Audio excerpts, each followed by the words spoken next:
पर क्या कभी सोचा है इन डिलीवरी वालों के बारे में? जब ये रात को कहीं ऑर्डर डिलीवर करने जाएं और इन्हें कहीं भूत, प्रेत या राक्षस दिख जाए। नवरात्रि के दिनों में घर पर ज्यादातर सबने व्रत रखे थे, जिसकी वजह से खाना भी सभी के लिए व्रत वाला बनता था। मेरे लिए व्रत का खाना भी नहीं बचा था उस दिन। मैंने कहा कि अपने लिए बाहर से कुछ मंगवा लेता हूँ। रात के 11 बज रहे हैं। मैंने कहा आप लोग अब कहाँ किचन में कुछ बनाने बैठोगे। उस दिन मैगी भी खत्म थी, नहीं तो वो ही बना लेता।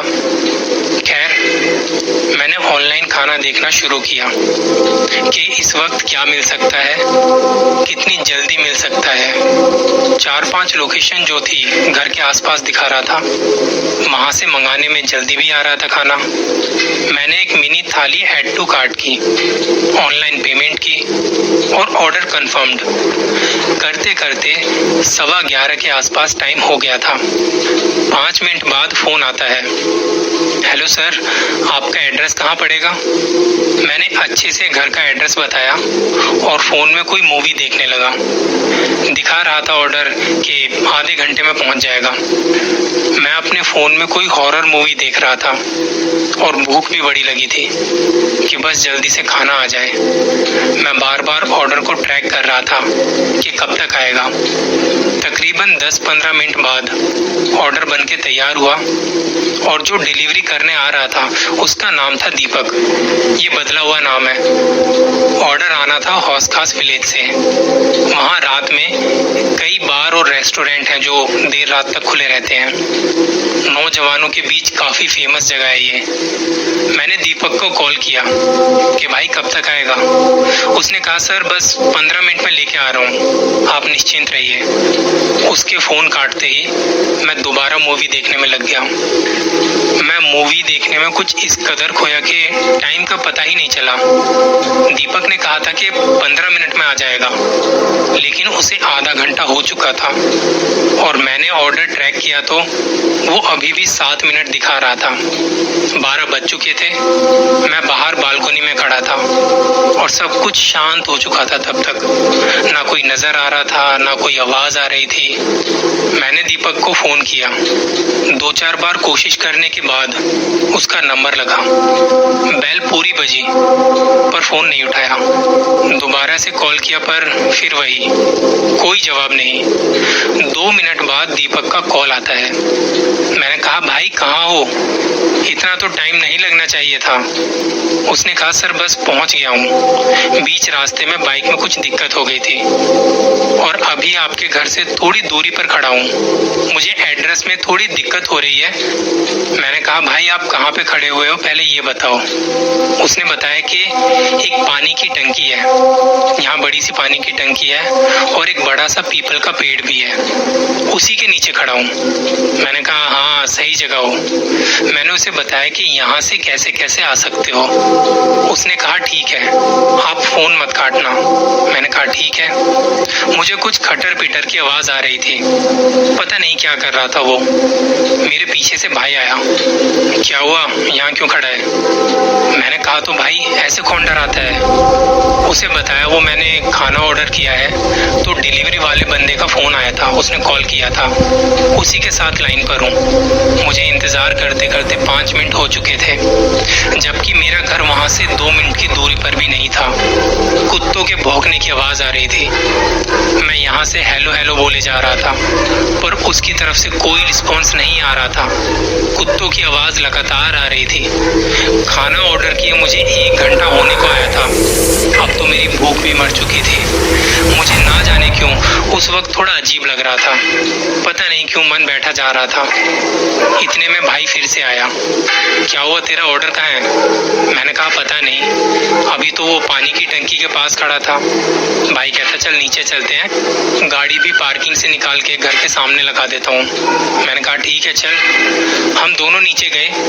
गाड़ी को MCD की पार्किंग से निकाल के घर के सामने लगाने वाले थे तो भाई ने कहा कि चल एक बार तेरा वो डिलीवरी वाला बंदा कहाँ है उसे देख कर आते हैं। भाई ने गाड़ी कॉलोनी से बाहर की तरफ मोड़ ली।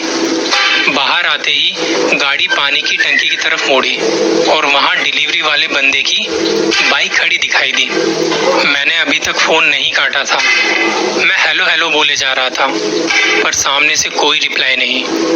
मैंने फिर फोन काट के उसे दोबारा कॉल किया। बेल जा रही थी। भाई ने गाड़ी साइड में लगाई और हम गाड़ी से निकले। मोबाइल की रिंग सुनाई दे रही थी कि कहीं आसपास से आवाज आ रही है, पर दीपक कहीं नजर नहीं आ रहा था। वहां स्ट्रीट लाइट कुछ दूरी पर थी। पेड़ की वजह से लाइट बहुत कम आ रही थी। भाई ने मोबाइल की फ्लैश लाइट ऑन की। बाइक में देखा तो अभी चाबी लगी हुई थी और उसका खाने का बैग भी खुला हुआ था। भाई जल्दी से गाड़ी की तरफ गया और वहां से एक छोटा सा डंडा निकाल के लाया। वो गाड़ी में एक छोटा सा डंडा रखता है। रात के सफर में कभी कभी बहुत जरूरत पड़ सकती है इसकी। हम धीरे धीरे वहां देखते हुए जा रहे थे। कुत्तों के भौंकने की आवाज आ रही थी। थोड़ा आगे जाके वहां एक छोटी सी पार्किंग थी जहां पर कुछ खाना पड़ा हुआ था और वहीं उन कारों के बीच में दीपक गिरा पड़ा था। उसका फोन भी वहीं बज रहा था। वो छटपटा रहा था। वो देखते ही हमारी हालत खराब हो गई। भाई कह रहा था इसे क्या हुआ। वो अपने हाथ के इशारे से ऊपर पेड़ की तरफ इशारा कर रहा था। वहां ऊपर पेड़ की तरफ पानी की टंकी पर एक परछाई नजर आ रही थी जो कुछ खा रही थी। चबाने की आवाज आ रही थी।